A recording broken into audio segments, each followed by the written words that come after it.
I want to conclude with the 2 points from the Rebbe Rashab, who revealed Hasidus and guided the Jewish people and affected the world between the Chav Cheshbon that we celebrated 2 days ago, Tav Resh Chaf Aleph, which is 1860, and Beis Nisan, he passed away, Beis Nisan, Tav Resh Pei, Stalik, 1920. And we know the famous cry of the Rebbe Rashab as a 4 or 5 or 6 years old child when he was welcomed by his grandfather, the Tzemach Tzedek, shortly before the Tzemach Tzedek passed away. And he burst in tears, and the Tzemach Tzedek asked, "Why are you crying?"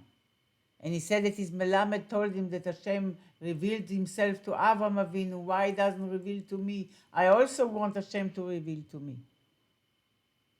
And that cry of the little child wasn't a nice story, the Rebbe says, about a nice tzaddik like the Rebbe Rashab, who can you see from early age how much longing he had to Elokus, to godliness.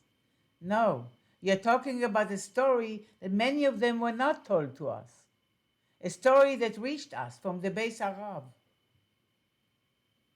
And that means that it applies to each and every one of us. Why? Because the Rebbe was a neshama klalis. The Rebbe is a neshama klalis, a general neshama that includes all our neshamas. And there are many stories of the Rebbe Rashab, who was very sensitive from early age. In fact, he tells that when he was, I think not even bar mitzvah, I think he was 12 years old, his father called him in and explained to him that there are different kinds of neshamas. Most of neshamas are individual neshamas, but there are few neshamas that are neshama klalis, a general neshama.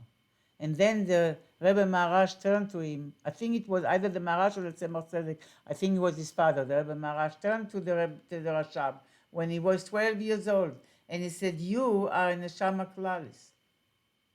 And the Rebbe Rashab was very sensitive and mature from early age. And he said that the moment he heard that, a pain crept up from the bottom of his back all the way up that never left him his entire life. Because he was in the Neshama Klalis, and he knew the responsibility that lies upon a Neshama Klalis. And this cry of the Rebbe Rashab became the generator, the driving force of his two biggest accomplishments. One of them is, and just before that I want to say, that from this cry of the Rebbe, something very unique began, a new tkufa, a new era, the Rebbe says, in which something unnatural will happen to the Jewish youth.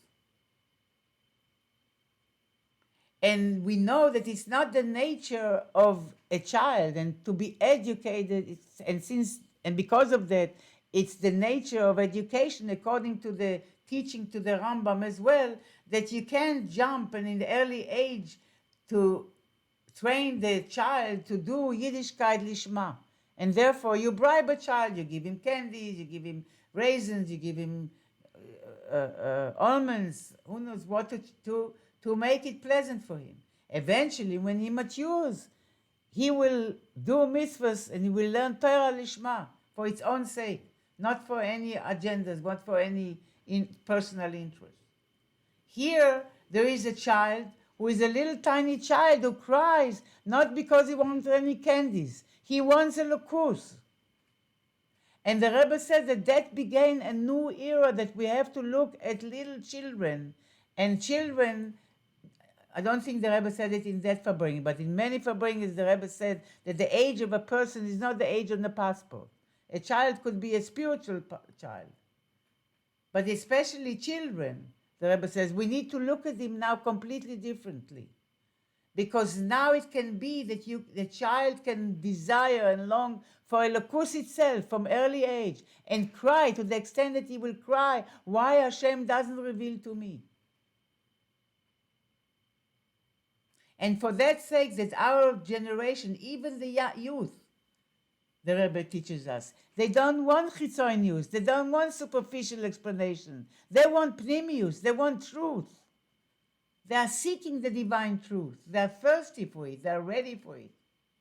And for that, the Rebbe number one, who is called the Rambam of Torah Hasidus, that just as the Rambam took the entire ocean of Talmud, of Torah Shebal Peh, and made Seder, order, and halachos, arranged this entire knowledge to be orderly, organized, and studied in his Mishnah Torah, so too the Rebbe Rashab took the entire ocean of Torah and Mamarim that began with the Baal Shem Tov and the Alter Rebbe that continued with the Magi, the foundations of Chassidus. Then the Alter Rebbe brought it into Seichel. And then there were oceans of Mamarim, the Mittler Rebbe, the Tzemach Tzedek, the Rebbe Marash. Ocean of Maimarim, of Giluim. Came the Rebbe Rashab and made order. Every sugya, every topic is explained in an orderly fashion, deep, thorough, logic, like a university. So you can study. So the Rebbe Rashab revealed Chassidus to such an extent that even a young person, in the time before him, young people didn't learn Torah Sasod, didn't learn Kabbalah. And the Rebbe revealed Chassidus in such a way that even a young person can sit down, learn Chassidus, study with his mind, and come closer to Hashem to the extent that he can feel the presence of Elokus daily in his life. And for that sake, he established Tomchet Mimim, 1897, Tafresh Nun Zayin. Why? There were many yeshivas.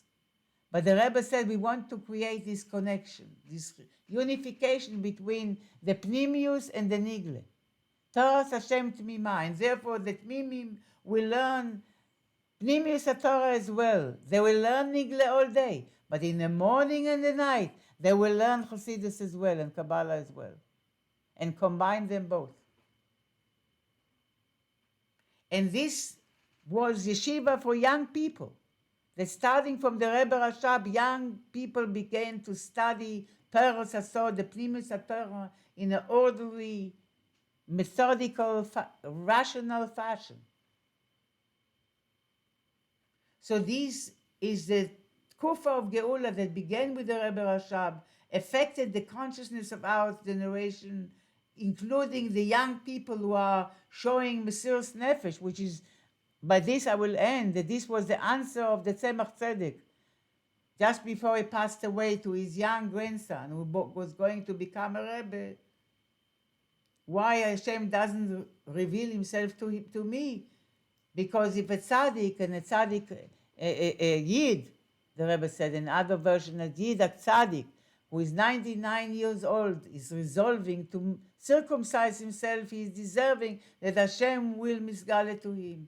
And that means, the Rebbe, that in order to have this Gilui, yes, it's shaykh to each and every one of us. But what do we need to do? We need to do a bris. We need to get out of our box, of our comfort zone, and do something beyond our nature, to break through our nature, to in the service of Hashem, which will enable us to see God. And we see that our generation, even though it was looked at in the past as very frivolous and superficial generation that just seeks the Tanugei Olam Hazeh, the young people of this generation, especially in Israel, demonstrated the highest levels of inconvenience, of Mesiras Nefesh, of giving themselves over in a manner that is admirable.